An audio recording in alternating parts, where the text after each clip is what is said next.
All right, we are live. And everyone, welcome to episode 5 of Narrations and Lamentations with Mittierim and the boys.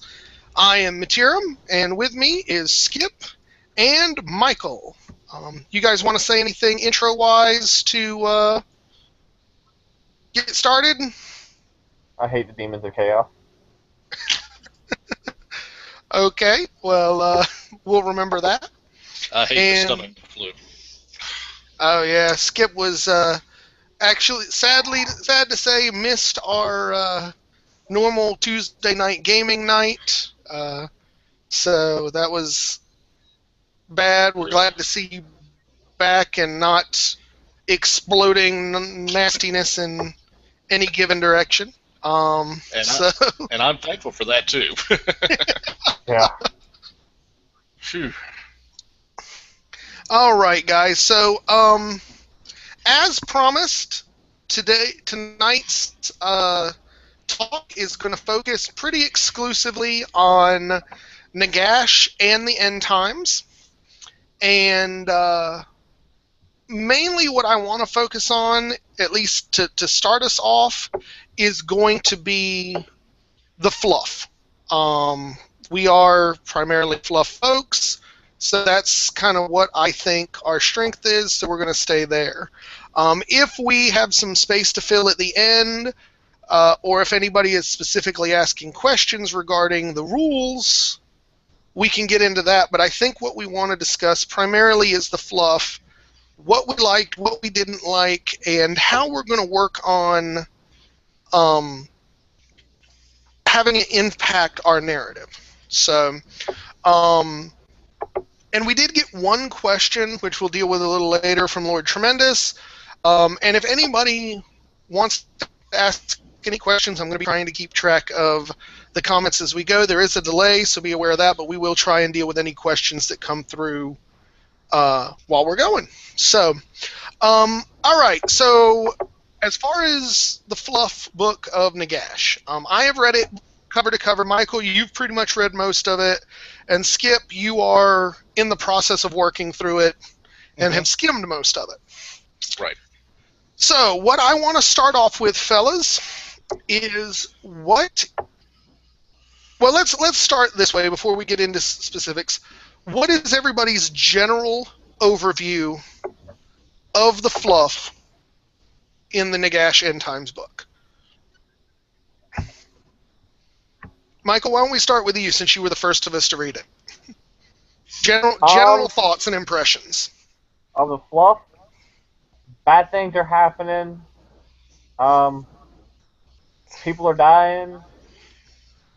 Nagash is scary as hell. And I'm waging a 50-50 war on who I want between the demons and Nagash to win. Okay. I will go ahead and talk a little bit about my impressions. First of all, I am absolutely thrilled that they're advancing the timeline. I think that's awesome, and I do like how, at least from the little bullet points they give of each army at the very beginning, that they seem to want to include every army. We'll see how well they actually carry through with that in the end, but I do like the inclusiveness of it, and I definitely like the feeling that nobody's safe. They went through just absolutely butchering people, bringing people back to life. It's very exciting to me, because there's really nothing more boring, in my opinion, than reading a story or watching a movie when you know that the main characters are protected by plot armor. And I think for the most part, there is nobody in this story that is protected by plot armor. And just being able to go through it and be like, all right, where the hell are they going? Who is going to be alive, if anybody, is pretty awesome. And I think it'll give me a good framework to kind of work my armies around that. So I'm pretty impressed all the way around. Skip? Okay, I'm going to be the lone voice of reason here. I think it's a little too much. I think it's too much doom and gloom, and I'm a big H.P. Lovecraft fan. I'm used to doom and gloom. I think they've gone way overboard in what they're doing. Just in my initial impressions. Now, like Josh said, I'm not through the entire book yet, but just in what I've read and what I've scanned through, I think it's undead overkill. And I'm like, I think it's a little too much. All right. Well, I will make the same point to you now that I made earlier when we were talking. The first thing that you have to accept is that Warhammer Fantasy has always been dark fantasy. There's always been a vein of fatalism that runs through it. And I think to stay true to what they've built so far, they have to maintain that. And I think because in the main fluff books and everything they've had so far, they've represented chaos as this like mega ultra threat. So I think they have to ratchet it up to 11 to make Nagash and his fellows a credible threat to that. So I think there is a certain reason for that doom and gloom that it's called for.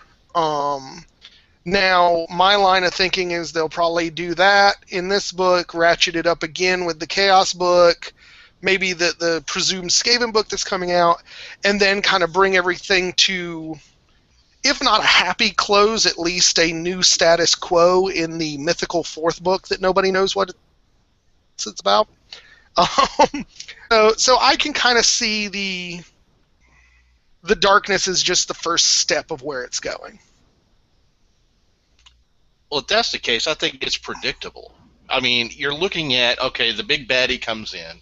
He's going to throw down. He's going to, destroy the lands. And then at the very end, the heroes are all going to come together and win in the very end. That's predictable. I don't see anything really new that, hasn't been done in fantasy 100,000 times. So again, to me, it's just like, what's the point? Unless they're going, basically like I said, or I originally thought, and we discussed this before, that they're pulling a DC Marvel thing and they're clearing house for 9th edition. It's going to be this entire new land, or what World of Darkness did, just erased everything from their past just to start all over again. That's the way I feel about it. Okay. So I can see that. I mean, my argument to that is frankly an argument even I feel is a little lame, in that fantasy is a genre that lends itself towards very archetypal storytelling. And so I think that would be the look at the plus side of that. Yes, it's not anything that they're doing that's brand new and amazing, but I think they're playing into very common archetypes, and I can respect that.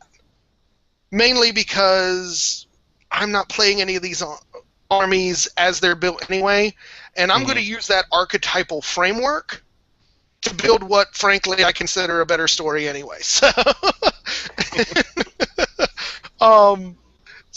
that's kind of my line of thinking on that particular point. I do want to interrupt a little bit. It looks like we're blowing up with comments already.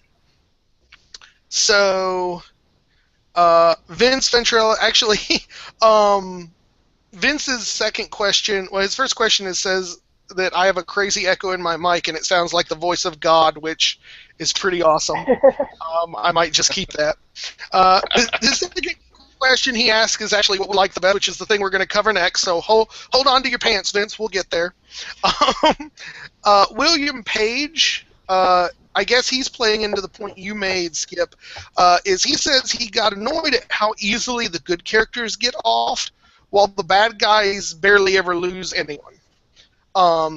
And he said even when they quote-unquote kill a bad guy, it's always gray as to let them, to bring them back, and he wants finalized deaths for the evil side. So he wants to know our reactions on that. He's right. I mean, let's take, for example, my love, Ratonia. I mean, they kill off the king. Okay, I'm kind of celebrating that. I didn't like him anyway. But And the one thing I did like was, and spoiler alert here if you haven't read it, that the Green Knight turns out to be the original guy from Bretonnia. And I'm sorry, the name escapes me right now. Gil Le Breton. Thank you. And I think that was a wonderful idea. That I liked. But what they did after that, or leading into that, as part of the Civil War, where they, basically wipe out most of the southern part of Bretonnia or make it non-livable, and I mean that's just, I don't know. I just think it's overkill. He's dead. That some of these other characters are dead, but again, the undead, they're going to come back. They could come back tomorrow. We don't possibly know. Okay, possibly, but I'll actually use that same example you just made to argue that they do bring some final death to the evil guys. At the very end of that, you have Heinrich Kemmler get into a duel with Arkan, and Heinrich is basically vaporized. I mean, that's as solid and conclusive a death as I think they give anybody in the story up to that point. And again, I think part of the reason why you're not seeing a more widespread level of death in the bad guys is that this is the ratchet up point. This is the point that shows that the good guys are on the ropes. And if you're fighting an even pace till then, you don't get that sense of danger and doom. And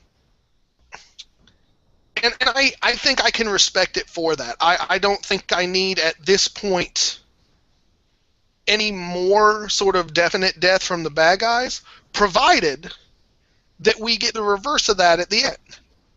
And that when they get to the point where the evil is beaten back to the point of status quo, that we get some of those evil characters finally get put down in the manner that is deserving the horrible things that they've done so far. I'm just scared that it's going to be like a soap opera death where, Archon falls down the elevator shaft and, 6 episodes later, his evil twin brother, comes back. That's just the way, just in the reading that I'm feeling that it might go. And it's kind of scary and funny at the same time. Well, it's already done that. I mean, take a look at Vlad von Karstein. I mean, they literally burned his bodies to ashes, and he's back running around causing havoc in the Empire. So I think, to be honest, in the Warhammer world, death is transient anyway, even for the good guys. I think GW has shown a disregard for their own fluff enough where if they felt a reason to bring someone back, they'll do it in a heartbeat. I mean, they did that with Volton. I think he was supposed to have been dead in the Storm of Chaos stuff, and admittedly part of that is because for this story, they've just sort of restarted all of the Storm of Chaos stuff. But I don't necessarily say I would think that that anyone is dead permanently on either side. Michael, you've been really quiet. What do you think? I'm not happy with the fact that Valia might be dead. Well, I was going to deal with that specifically in a couple minutes, but okay. That's because my there's a real point. question I want to ask and get your opinion on that. So. I mean, yeah, I'm with Skip. I'd like to see more death on the bad guy side, but I'm with you too on. I feel it's coming eventually that they're going to start having more death. But Arkan falling down the elevator shaft would be hilarious. Well, someone would have to invent an elevator first, and then That would be the dwarves. empty it out so that there's an empty shaft. Dark CT comments that abject silliness, there is no such thing as undeath overkill. He apparently, is absolutely supporting the undead. For shame. He says he loves a cataclysm, he loves a body count, and all the scraps he's been able to read, he's absolutely enjoyed. I think more in a serious note, he says it's nice that something is moving things along and raise the plot from the dead. So I can understand that. I'm just glad Bretonnia got a mention, much less what they've gotten so far. As far as that's concerned, I'm doing backflips. Yeah, at least that gives us an idea that your army isn't being phased out. Yeah, well. Right. Okay. Well, let's go into the second point we were going to talk to, and this touches on what Vince had asked. From what you guys have read so far, what is your favorite part of the fluff of the end times? It could be favorite battle, favorite character. What has been fun and exciting for you in this? Well, I'll go ahead and do that one. I think I just mentioned it. The King of Bretonia dying. I didn't like him to begin with. I thought the character itself wasn't very good. He wasn't statted properly anyway for the new thing. I'm glad he's done, and it makes total sense of who the Green Knight actually is. It just makes total sense. When you look at it that way. So as far as that's concerned, that's what I like so far. Okay, I like the Green Knight part too, if it means you stop using him so much. Right.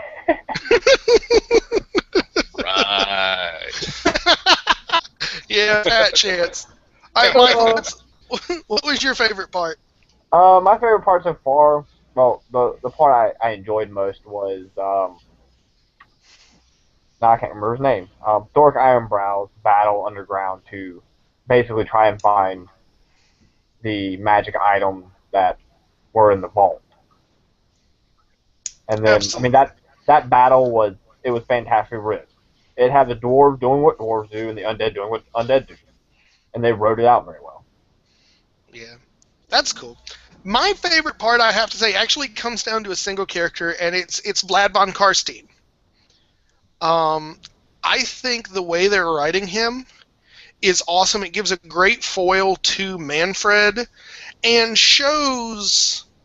kind of gives a voice for those who support Nagash for other reasons rather than blah, we're undead, we want to kill everything, blah.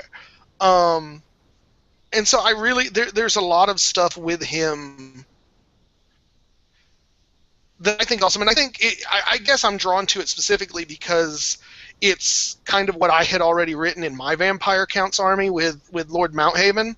It's that kind of noble monster, and I was very, very impressed with him, and basically every part of the story he's involved with, I was thrilled with. So, and every time I think that would be my what?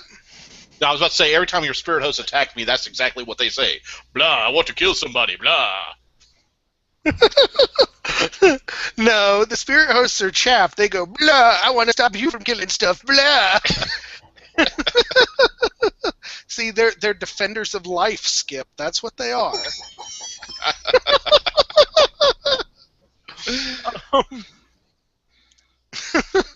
So, I guess, okay, William says his death is gray, his death is implied. I don't know who he's talking about. Maybe Thoric Ironbrow. Yeah. I totally have to disagree with that. It specifically says his lifeblood is pouring on the ground, and then he blows himself up afterwards. I can tell you, the dwarf in me says, oh no, he's still alive. But the logical person goes, nobody walks away from that. Yeah, and I mean, the thing is then Nagash walks in and drains the magic and life from Valia, and I think if he was even a little tiny bit alive when that happened, he'd have shown up to die horribly while he tries to, stop Nagash from doing that. So I think the likelihood that Thoric Ironbrow is still alive is well past zero. I relate that to seeing if Elvis is alive when his daughter married Michael Jackson. If there was any spirit of him left, he would have came back then. I'll give that to you. Hey, don't do that. So, that being the case, so we've discussed kind of what we've liked the most. So let's go ahead and flip that over. What bit of fluff have you been the most disappointed with so far, or you feel like they may have left something on the table? The whole Nagash and Valia situation. That's just dumb. You don't like the fact that he's actually swallowing gods now? God? Yeah, I mean, it's to the point where he's going to battle the Chaos gods, basically. So he can basically go up to other armies' gods and go, and I kill you. That that's too quick of a I win. Okay, I can give that. Skip. I think it's just the fact that uh, with the minus of like a couple of things here and there, it just seems like they have written it to where the lady has just almost given up on certain parts of Bretonia. And I'm kind of disappointed in not liking that. I don't think it makes total sense to me. Well, I'll take that piece and expand it to what I thought my biggest disappointment was, is how weak they made the old gods of existence. That includes Sigmar, Valia, the lady, Mor, the god of undeath. That was my biggest issue. They basically have made it so that the old gods have no power, and the ones who were active, i.e. the wood elf gods, are all like they're dying. The Ever King or whatever his name is of the High Elves it gets murdered. So none of the gods of humanity or anything are powerful. And I have to say the biggest thing that surprised me to that effect is at the very end when Nagash goes into the underworld and jumps the Tomb King god of death. In all the fluff, the graveyards are called Gardens of Mor. Mor, the god of undeath, is played up as kind of a big deal. And he's not even there to watch. I mean, it would have been one thing if he showed up and Nagash was able to handle him and the god of the dead. But, I mean, Mor has been set up in the fluff to be kind of a big enemy to the undead. And to essentially have him ignored when Nagash is basically trying to become a god of undeath, I thought was an opportunity that they really lost there. And I was very sad about that. So I'm just going to check, see if we have any more. Okay, William Page agrees with me that the death of the Tomb King's death god was silly. So it kind of was. I mean, it was a little goofy at the end there. And speaking of goofy things, why does eating a god make you 30 fucking feet tall? Who knows? Nagash up to that story is like normal dude size. He goes, eats a god, and all of a sudden he gets gigantism. That was the goofiest thing I ever saw. I was decidedly displeased with that. Maybe it's like pie and spinach. I don't know. Oh god, now the image of him eating pie going da da da da. No, see now that final fight with him and Cetra is so much better in my head because I see him like stepping on Cetra's feet and doing that Popeye revolving fist punch thing. That's nice. That's awesome now in my brain. Okay, speaking of that, before we get to kind of how we feel the fluff will impact our campaigns, we did get one question before things started going from Lord Tremendous. Mm-hmm. And it kind of changes gears a little bit, but I think it's a good question. And his question is, of the models that are coming out for the End Times Nagash book, which ones do we think are particularly awesome, and why? Which one's our favorite?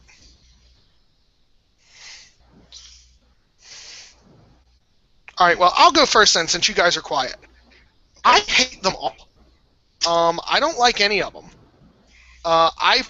First of all, like I said earlier, 30-foot-tall Mega Nagash is retarded unless they give me Godzilla with which to fight him. I don't like it. I don't like the model. He's got over spikiness.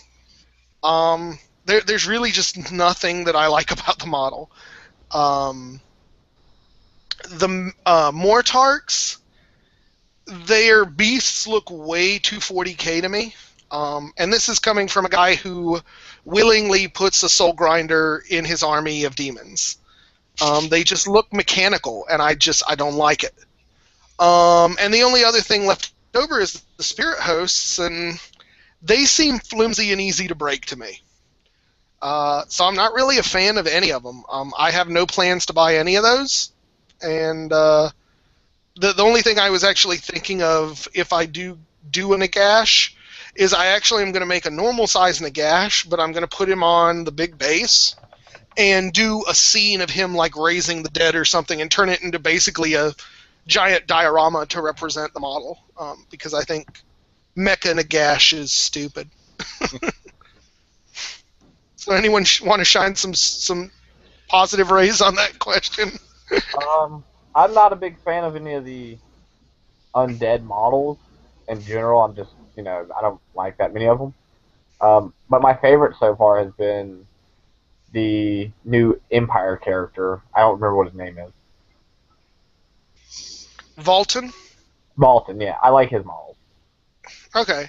I thought that was an older model, though. I thought it was something they had released already, and they brought it back. I've never seen him, but it might be an old new release. Okay. It may be. I mean, I had never followed it before, so... Either way, I like that one. Yeah, okay, I'll go with that one. Because, yeah, that's pretty cool. I like the 3 sets for, like, the different parts of his life. That's cool. Yeah. So anything from you, Skip? If I had to pick one that I would like, I think out of all the ones that I've looked at, I think I like Arcan the Black's model. And it may be just the way that they painted it, but I think if somebody put a gun to my head, gave me the money and say, hey, you need to buy one of these things, that would be the one I get. Okay, I can see that. And I think that's because Arcan's kind of one of my favorites in the Tomb Kings fluff anyway, and I think that has a lot to do with it too. So. Yeah, that makes sense. Mm-hmm. So yeah, in general, we are not terribly impressed with the models. We might buy one if someone gave us the money and we had to. So right. That should go ahead and tell you. So we did get some more responses. Vince pipes in with he does think it's important to see tons of good guys die at this point. He thinks I'm pretty much correct in this is the book to make the bad guys win at times. He also thinks that you're right, Skip, that this is basically GW pulling a Crisis on Infinite Earths sort of thing and using it as a reset button. Yep. But he says that the most important part is that the story is moving, and I absolutely agree with that 100%. Yeah. I can agree on that. Yep. Okay, and apparently William Page was talking about Kemmler when he said his death was gray and implied. Maybe, but he was pretty much buried under the ruins of that building, so I guess I'll sort of give that. And Dark CT, he's very happy about Giles de Le Breton coming back. He laughs about what happened to Thoric. And he basically supports my thoughts that Vlad is cool. And yeah, so that's about it. Nothing else particularly new there. So, I'm surprised I didn't see Michael come leaping through the monitor when he was laughing. I don't know where all this dwarf hate comes from. I don't understand it. Why does everybody hate the fucking dwarves? It's people who played the Hammerers for a long time and realized how badly they were abused by them. And dwarves can't fight in caves anyway, so you know. I'm so done. Ridiculous. Awesome. Another couple of weeks of this and he'll shave his beard. That'll never happen. I'm gonna keep playing the dwarves until they're the best army. Awesome.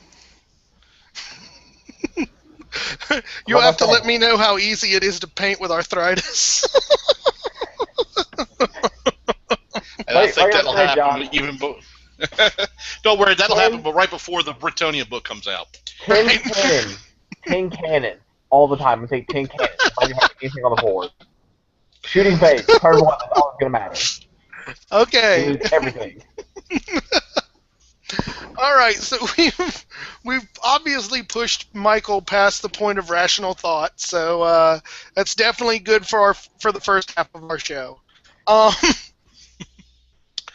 So the next part, I want to focus primarily on, given the fluff and where the world is at this point, what do we think, as far as the fluff goes, we're planning on using to help forward our own narrative and our own story, and how we're going to use that, particularly as it compares to where the real story goes.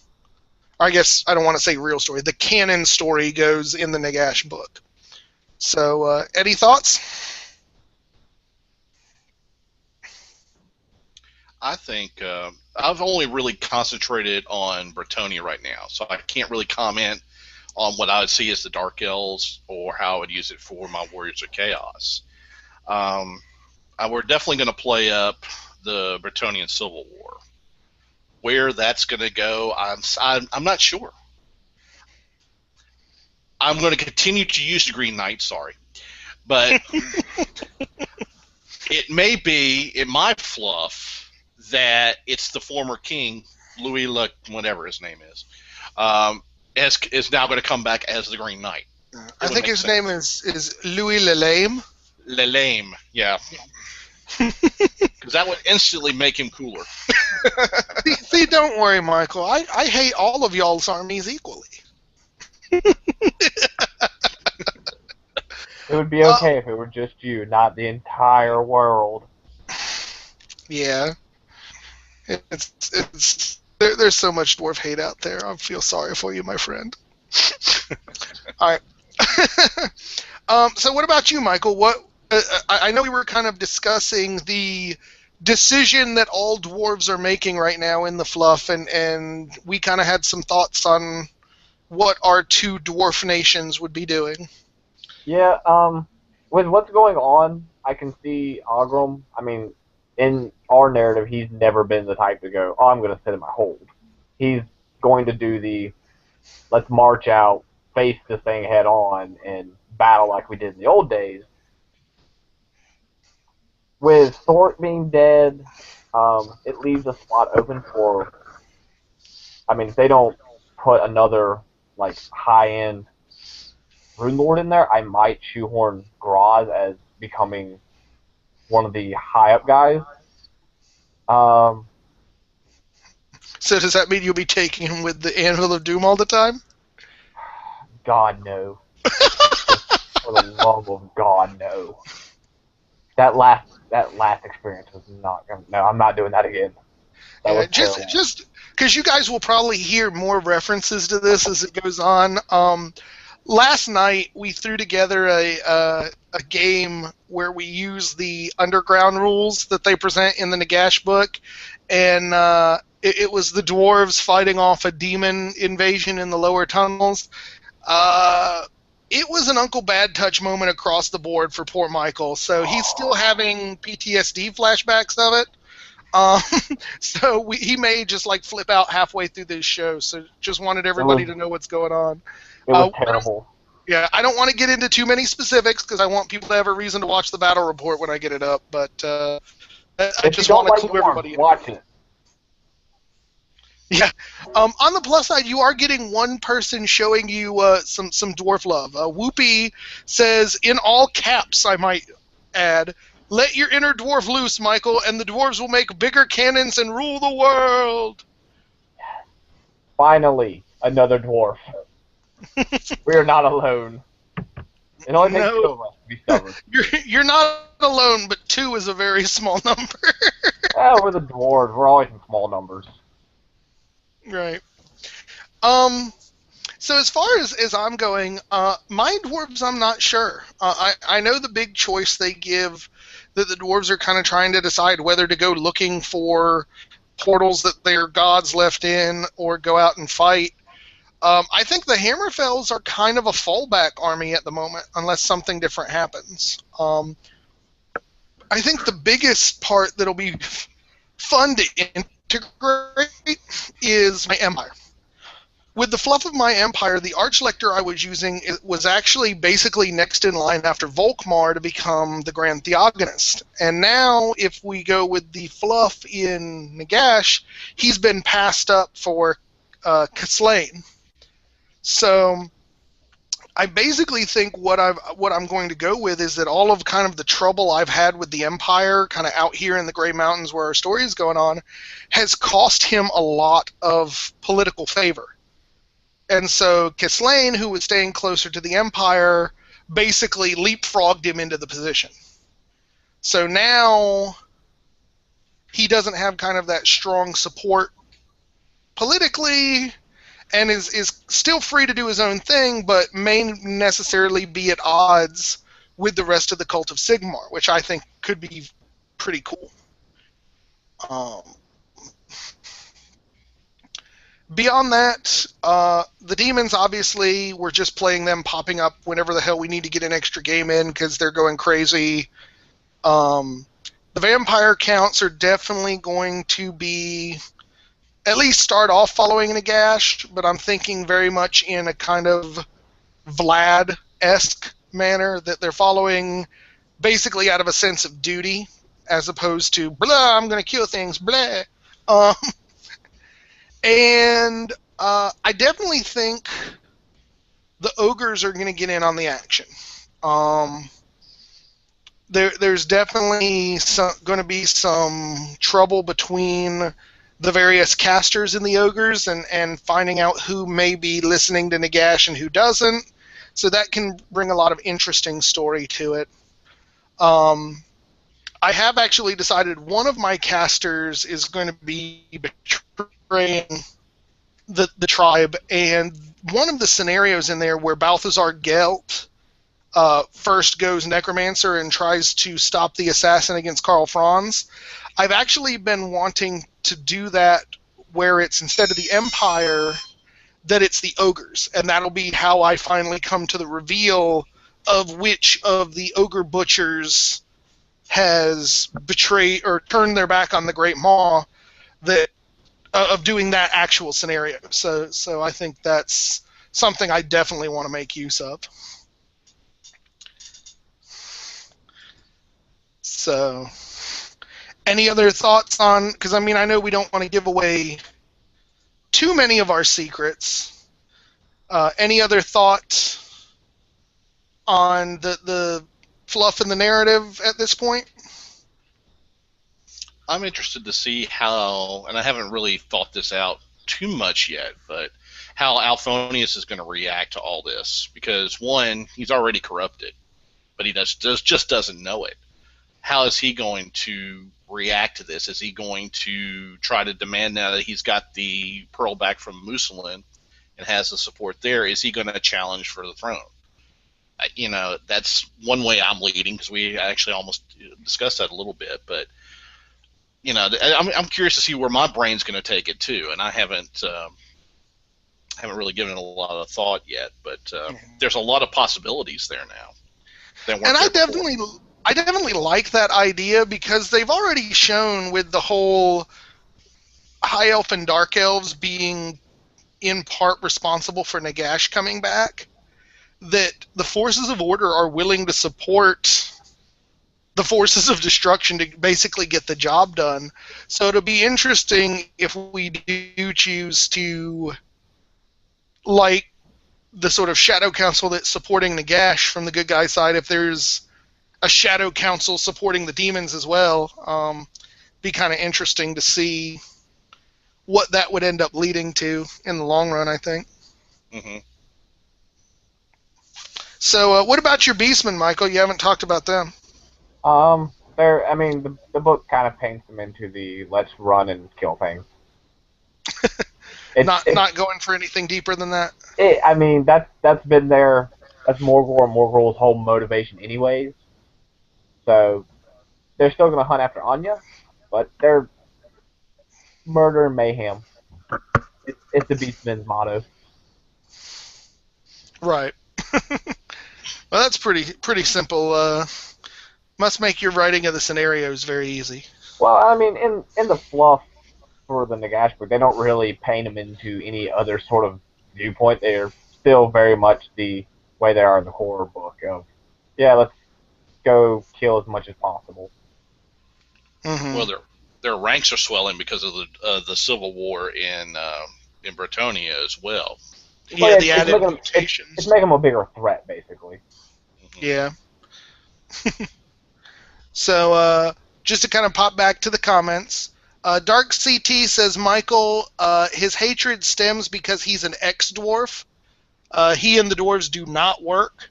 But don't worry, he's not an elf supporter either. Oh, well, that's okay. At least he hates everyone. Right. And Vince Venturella says, it's not like everyone hates the dwarves. Certainly there are at least 10 or 20 other people who also like lost causes.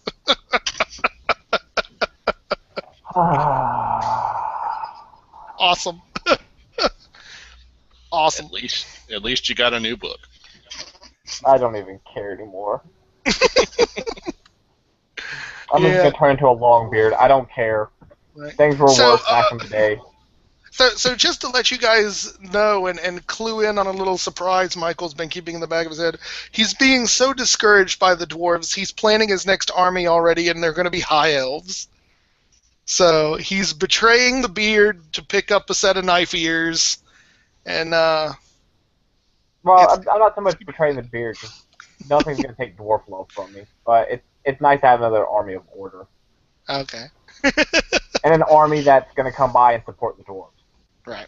Admittedly, that's still a ways off, but it's you know, maybe not. I might be doing some big expenditure Friday. Oh, nice. It's going to be a nice check for me. Well, they're not going to be painted on the table until... Oh, they're not going to be on the table until I get them painted up, but I'm going to have quite a few of them purchased. Just for the record, I'm pretty sure that's what you said about Beastmen, too, and they're still not painted. Yeah, the Beastmen's losses and their just playstyles kind of, eh. I'm kind of wanting a new book for them. Before I really decide on what I want to do with them. That makes a certain amount of sense. But so I guess we're getting to about 15 minutes left. So any sort of final thoughts on the overall fluff, and then we'll discuss a little bit of the rules and stuff? I mean, how they wrote out Valia, basically killing her off by Nagash, who's not even a god yet, being able to kill a god, I feel like that Games Workshop deserve to give the dwarves our other two gods. Grimnir needs to come in and at some point show somebody that, we can still wreck your face. If that doesn't happen, then Games Workshop just tells me that they don't care about the dwarves. Okay, that actually reminds me, sorry, I had forgotten about this point, but this is the one thing I wanted to discuss that I thought was very interesting, and I'm not sure whether it was specifically pointed this way or whether it's just one of those situations where GWs kind of screw it over their own fluff. But as I understand it, and from the Dwarf Fluff books and everything, and even the rune system, Valia is the god of defense of the dwarves, the god of the hearth, and the god of anti-magic. Mm-hmm. Right? Yep. Now, specifically, the line that they say when he goes in to drain her is that he drains Valia of her magic. Now, that line just struck me strange. First of all, why the hell does a dwarf god have magic? I mean, maybe it's just a word for the godly essence there, but I was under the impression that magic stemmed from the Chaos Realm. And dwarves don't go towards chaos. Well, not only that, but the dwarf gods existed before chaos. Yeah. Before chaos showed up on the world, so why would the dwarf god of defense have magic to be drained from in the first place? And two, wouldn't draining the power of the anti-magic god make it much harder for you to use magic in and of yourself? It'd make the Anvil of Doom useless. How do you mean? Well, technically it doesn't, but it puts a lot of stuff into gray area of if it's not Valia, if the magic's being drained and that has it's actually magic, then literally nothing's been taken from her. If they're trying to make it a lot more dramatic than that, than how I'm saying it, then we should be losing a lot of our defensive runes. We should be losing the Anvil of Doom's power. If they're trying to say the magic is how we have magic our runes. Right. Yeah, runic magic. Yeah. It So would drain. if they're going actual magic, then they wrote a really stupid thing for Nagash to do because, the dwarf lost magic. Woo. If it's actual runic magic, then they've made the dwarves kind of unplayable. Because if we lose runic magic, there's no way we can fight things like demon princes, things that can just go, and I kill you. Mm-hmm. Yeah. That makes us a lot of sense. I just thought that was one of the things, like, for the most part, I was reading it and grooving along with everything, but when I got to that point, I actually had to stop and, like, reread it again, because I got at least what I think they were trying to go for, but that was the weirdest wording given who it was they were draining that they could have possibly picked, so I thought it was a little strange. Yeah, they well, it's Games Workshop. They do really bizarre things sometimes. All right. So, all right. As far as the fluff goes, I think our general overviews, we have 2 thumbs up from me and Michael, and 1 thumb down from Skip. Is that a good estimation of what our opinions are at this point? So far, and that's a thumbs up because I'm hopeful the next books will paint the forces of order in a better light. Okay. All right, so the last 10 minutes or so of our show, I do want to give to the rules a little bit, and kind of our takes on the rules and how they're going to impact things. First of all, we talked a little bit about the 50% heroes and lords thing before, so I don't really see any need to revisit that, because I don't think anything's really changed. What I want to focus on now is the Undead United Army and what we think that's going to mean. So I actually want Skip to start off on this one, as he and I have been discussing this a little earlier today, and he's going to kind of represent his opinions on them from the point of view of the prey, and I'm going to talk out from the predator. So Skip, if you go ahead. Okay. First of all, my army hadn't had a book since Methuselah. So it's been really hard for me as a new general to set up things to be able to take on the higher books now. One of the beacons of hope that I've recently discovered is you take out the general in an undead army, you're going to have a better chance of winning because the army is going to start to crumble. Otherwise, you have to kill them to a man. Well, Bretonnia doesn't grind very well. The peasants are not designed, their weapon skill is too low to grind. As much as I love them, they're just not designed to do that unless you put a whole buttload of them. With this new rule that's saying now that the undead does not crumble, because if you kill the general, it just adds another layer of problems to those armies do not grind very well. That was my biggest thing. The second biggest thing is with the new undead spells, where you could put out not just skeletons and zombies, but you could put out other bigger types of units or bigger types of creatures that you put in front of them into an army that can't grind. It just adds another layer in favor of the undead against armies that are not designed or does not have the ability to counter that type of system. Now, a good general will be able to counter it. They could probably think on their feet. I'm speaking as a newcomer and a person who hasn't been playing that long, and how I'm looking at it. Those are my two biggest beasts. Okay. So, from the point of view of someone who is going to be playing the undead, whether I do undead or united or not, the first thing I think was important to say, and I said this to Skip earlier, you should not be looking at these rules with the understanding that they are designed to make an even balanced battle. That's why I think it's kind of a mistake. You see there's been some talk about tournaments allowing undead united as an army. I think that's a mistake, because the tournaments ultimately want at least the hope of a balanced game so that the tournament runs smoothly. What I think these rules do is they do a great job at representing battles in a world in which the undead are ascendant.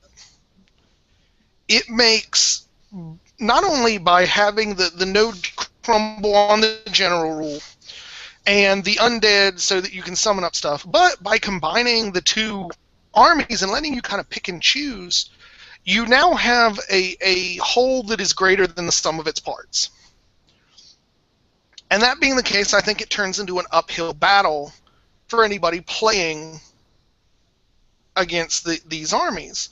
Now, yes, maybe it's something that people will learn how to deal with and it'll get better in time, but ultimately it's still, you're able to choose the best parts of Army A and the best parts of Army B and put them together, and at the same time lose the biggest negative out of those armies. And so I can definitely agree that there's some power creep there, but I think for what it was designed to, it was important.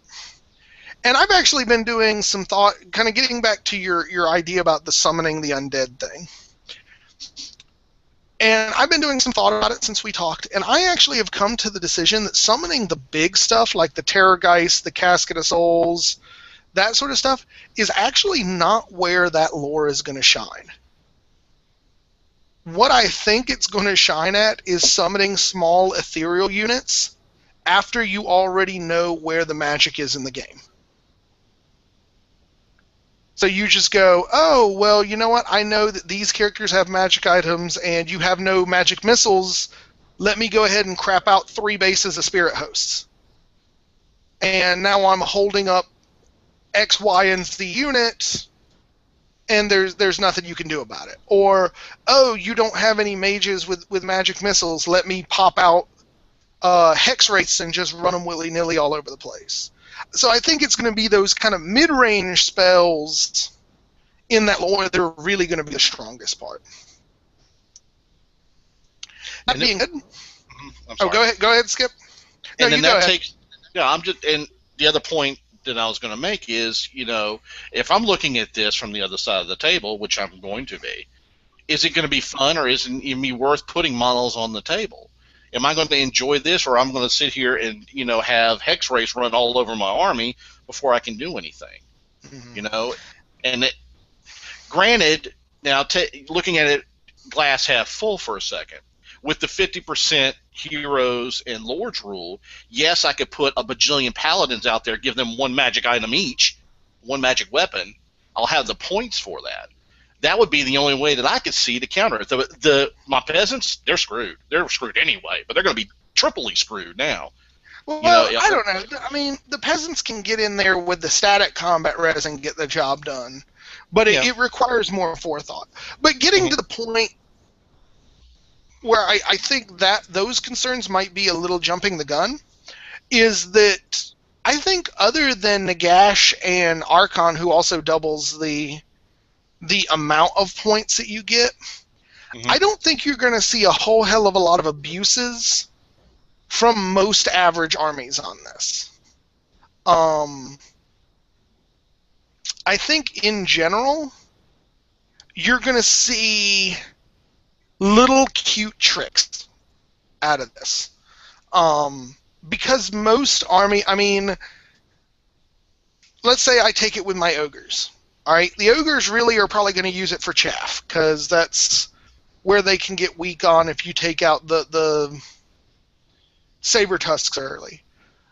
So even in a level 4, I'm doing relatively small point values worth of stuff, and the ethereal stuff is expensive. And to get any like decent number of those tokens built up, you've got to succeed a lot of spells. And between the miscasting potentials and countering and your dice and your scrolls and whatnot, I think the ability to do that without those extra bonuses that Nagash gets can be very limited. So I don't necessarily think that it's going to be the end-all and be-all of power gaming by any stretch of the imagination. What I do think it's going to be is the chance for random screwy stuff to come in and interfere with your plan. I mean, setting up a big old charge here, and then all of a sudden, poof, there's a spirit host in the way. Or poof, there's 5 skeletons that are redirecting you off in the other direction. Stuff like that.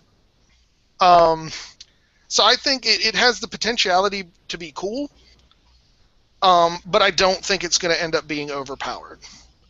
Now, this is us saying this before we've had our chance to play our first game, so take that with a grain of salt. We actually were going to play our first game with the Undead lore on Tuesday, but Skip got sick. So it was going to be the Undead taking on Bretonnia, and I would have had... we're still doing this probably next week, where we're doing the 50% rule plus the lore of Undeath being open and stuff like that. So that's kind of my general thoughts on the Undead United. So now that we've kind of touched on the Undead lore, what do you guys think the likelihood of any of your armies using it is going to be? Since everybody but the dwarves get to access it. The dwarves are going to have nothing. We don't get nice things. No, you don't. What about the beastmen? Do you see them picking it up and giving it a try? I'd probably use it in a fun game, but storyline wise, I can't see myself using it, as that's kind of the undead area, and the beastmen are seen as the actual children of chaos. So for me, it makes no sense for Morgor to go, hey, I'm gonna pick up the lore of my enemy. Yeah. Of course, that was kind of the other funny thing we thought last night when we were playing, that it's available to demons too. Which really? Makes absolutely no sense. Well, remember, I mentioned that to you last night. Yeah. And it makes absolutely no sense. Why are the demons able to draw upon Nagash's might? Yeah, that's really bizarre. Yeah. Yeah, I wouldn't see my warriors taking, because I go Zeech anyway. So, I wouldn't see any of my thing. Now, Dark Elves, maybe. Mm-hmm. Somebody going up against, who's kind of going in their own path with their own agenda. Yeah, I could see that. Yeah. And I think for me, Undead and Ogres are going to touch on it, but Empire and Demons aren't going to touch it. So that's my thought there.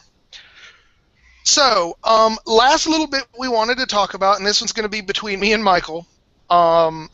Last night we played, as I mentioned earlier, the Underground Cavern rules. And I kind of wanted to discuss, in general, what you thought of the rules. So, Michael, if you'd like to go into that, I'm sure you have plenty to say. I would have thoroughly enjoyed the rules had they not boned me all night. From a gaming standpoint, the rules, most of them are written out pretty solid. They've got a couple that are iffy that you don't really need to play with. But for the most part, it's nice. The Underground Darkness, where range is limited to 24, so you have to be close quarters fighting, makes it a bit more feel like you're underground. The stalagmites falling, that it makes sense. I hate stalagmites falling, and I Hmm. hate pitfalls. They can Right. both go suck an egg. So, well, here is my line of thinking where the stalactite falling thing. I thought it was cute, but it becomes really overpowered where you can throw it on war machines. Yeah. And just for anybody who doesn't have the book, the way it works is every game turn, you basically D3 stalactites fall. And you and your opponent roll off, and whoever gets the highest roll gets to number one unit on the board 2. Next person numbers 1, 3, 4, 5, 6, whatever. Then you roll a die for each of the stalactites falling. On a 1, it misses. On 2 through 6, it hits that unit and inflicts a wound with no armor save possible. So what we ended up having during the game was I kept targeting his flame cannons, and they were pretty much killed by stalactites. So it was kind of weird the way it worked, and I mean definitely the math went against him because I think I was hit. My entire army was hit with a stalactite once in 6 Yeah. turns. In 5 or 6 turns, and you got hit pretty much every other time. So it was weird. Uh, but that I definitely agree. I think the underground, the light rule where it's 24 inches is good. Stalactites, Now the pitfalls, the way that works is on your opponent's turn, you roll a d6. On a 4 through 6, you get to pick a unit that will suffer dangerous terrain if they march, charge, or do that sort of movement. So that ended up, I got that a decent amount on his units, and it really kind of made him hold still because he didn't want to lose those units to dangerous terrain. And we've seen my dangerous terrain rolling. Right. It was not just some weird fear. It was an actual I'm gonna lose 7 dudes on this. Right. So I definitely think that's one of the strange rules that is interesting, and I like kind of the idea, but I don't think I would use it every time we played with those rules. Yeah.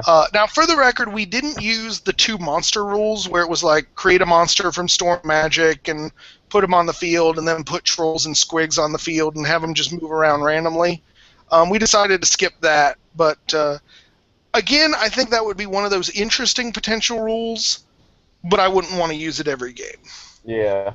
And in general, I think that was kind of my impressions of the whole bit. Is I think there is, because there's a lot of rules to the underground stuff. So I think there's a lot of interesting tools you can kind of mix and match. But I think it would really, really overcomplicate the game if you played with every one of those rules. I mean, it was even just doing the pitfalls and the stalactites and stuff, it was basically adding an additional phase to each turn, Yeah. which made the game stretch out quite a bit. That was only 2 extra things we had to worry about. Yeah. I mean, if we had done those 2... Yeah, I mean, if we had done those 2, then the monsters, then the poison clouds, I mean, that would have been basically an extra turn in front of each of our turns. The game probably would have doubled in time. Yeah.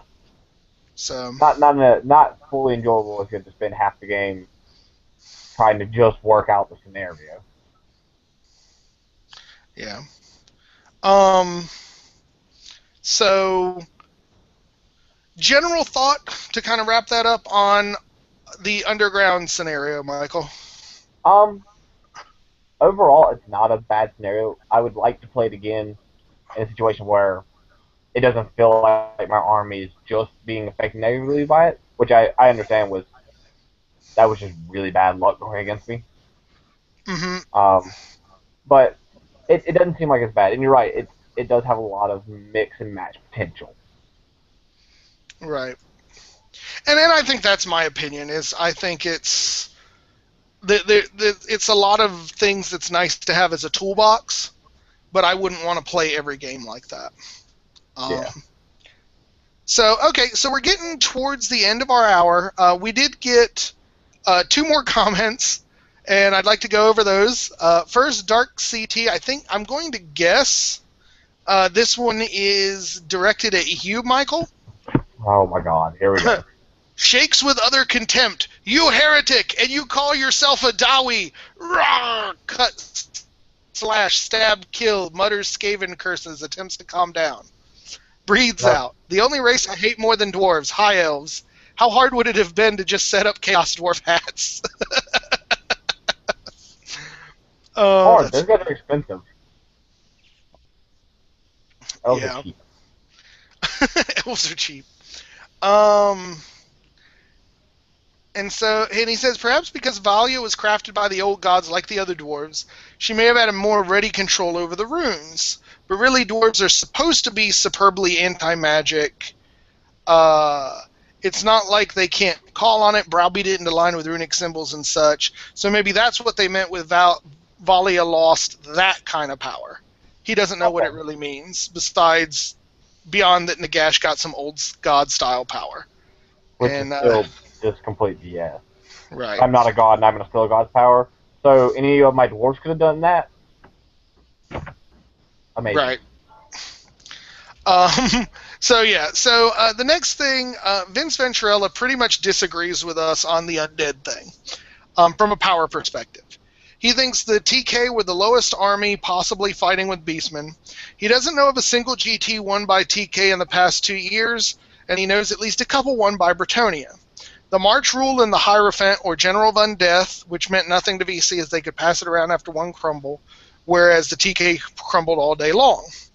So he's not sure that taking the worst army and combining it with a mid-tier army is going to cause a sudden power explosion. All that being said, can we please see a new Bretonnia book? Post-Return of Giles and Post-Undead, a newer Dark Age of Camelot style thing. So before I let you guys respond to that, the first thing I want to do is, frankly, GTs won or lost really aren't a concern to us. We're not really talking about the tournament players. Tournament games are going to be won by the most mathematically advantageous skew lists out there. That's why if you look at the ones that are won by Bretonnia, it's all character walls and shit. It's let's load up on as many characters as we can and not worry about the fact that our units suck. And there's nothing that you can really say that's going to disillusion me of that opinion. So I think what we're kind of looking at is, as a general casual player who's going to want to sample all of the units in the army, I think there's a lot of strength in TK, or more to point in vampire counts, that having those access to TK will unlock. So I just wanted to kind of correct that view. That's what we're looking at it from. I don't think any of us could give a flying flip who wins the GTs. Yeah. So Skip, what do you say to that, since you've been a little quiet over there? I agree with him. I want a new book. If it's dark, if it's light, if it's gray, if it's blue, pink, mauve, I don't care. I just want a new Bretonnia book. You know? And if I have to go through all this Nagash crap to get it, okay, that's fine. I can live with that. But yeah, I agree. With the Bretonnia, you have to do character walls if you're going to win at a GT. Josh is right on that. Just looking at the book, because that's why you don't see a lot of peasants. And when you do see them, they're in small bricks, or you see archers. You don't see anything major like what I do. Yeah. Yeah. That's my opinion on it. Right. And as far as the him saying the Hierophant and General Undeath means nothing to the VC, I disagree with that. It basically turns it into a character tax. Because the VC units have such a low leadership, you're being taxed on extra characters to potentially pass that generalship around, whereas the TKs, for the most part, have a better leadership. So to them, the crumbling may not be necessarily so bad. So I don't think that the General of Undeath rule was like the end-all and be-all, only way to beat undead, because as I pointed out to Skip right before he burst into tears for some reason, he never really kills my general in the vampire fights we do, so I don't necessarily think it's necessarily the end-all and be-all. I think it's these little tiny power-ups by essentially ignoring those rules, being able to pick and choose sort of the best options from both books that do make it into a bit of a power creep, and I think I think it makes things a little more powerful there. Okay, so looks like we popped up some more things like we're discussing. So Dark CT says that. Basically is arguing that the demons can use it because it's still magic, and Tzeentch himself is the master of nearly all magics. All right, I accept that as your reasoning. Now let's defend it. Why can't he use beast magic or life, or for that matter, anything other than Meadow and Tzeentch? Obviously, they're not going to make the fluff match the game there. Why do it with the undead? Any other thoughts to that, gentlemen? Because Games Workshop is a dick.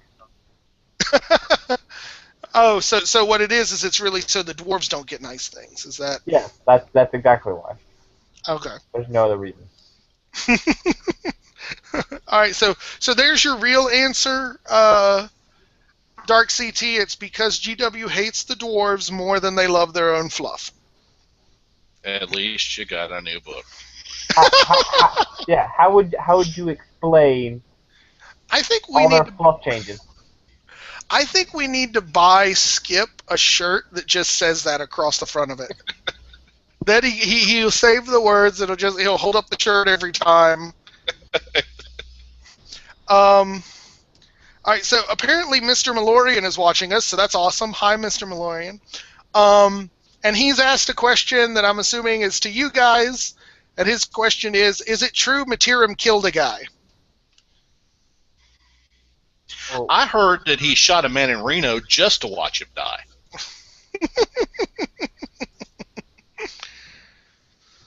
I thought we were supposed to talk about the guy who killed. Just for the record, I did shoot the sheriff, but I didn't shoot the deputy, if we're going to go with music references. No, I shot the deputy. That was my bad. Okay. Well, life ain't easy for a boy named Sue, so. Right. So, Whoopie says, Michael, if you play High Elves, you must do one of two things. Either shave your beard or dye your hair red. I don't understand the hair red. I understand the redheaded stepchild. Never mind. I'm dumb. And Malorian it also pops back in saying that the old Tomb Kings did fine when you used Arc in the Black and maxed out on magic, which, yeah, I pretty much remember being on the receiving end of those beat sticks a time or two. So yeah, I mean, I don't think, and I think too, Lord Tremendous has proven, if you've watched any of his battle reports lately, that in general, the Tomb Kings aren't as bad as everybody seems to be screaming and wailing about. He's been doing some pretty strong things with them, and I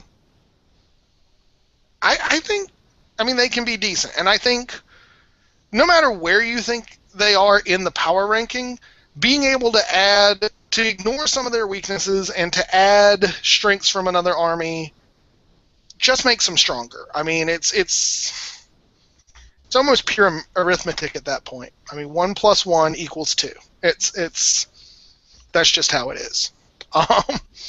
So one last update to see if there's anybody who has been furiously typing questions in the last few seconds. They're probably not going to update in enough time for us to see this. But we've been going for about an hour and 15 minutes, so I think we had a good show tonight, guys. I think we talked about just about everything Nagash related. definitely, if there are other things you guys want to hear us talk about, we could always use ideas for show topics. Please feel free to either comment below or send them directly to me at Josh L. Merritt, that's MERRITT, at gmail.com, and we'll definitely work on them on the next show. So, anything you guys want to say at parting? Thanks for watching, Whoopi. Woffy. I think it's Whoopi. You're the only one that loves the dwarves like I do. And I think you may be the only reason he's not slitting his wrists right now, so please continue to watch. Skip? At least you got a new book. Yeah, that's true. All right, and with that being the perfect capstone to this, let's keep it. Whether you love Nagash or you hate Nagash, at least Warhammer Fantasy got a new book. Yep. So good night, guys. Thanks for watching.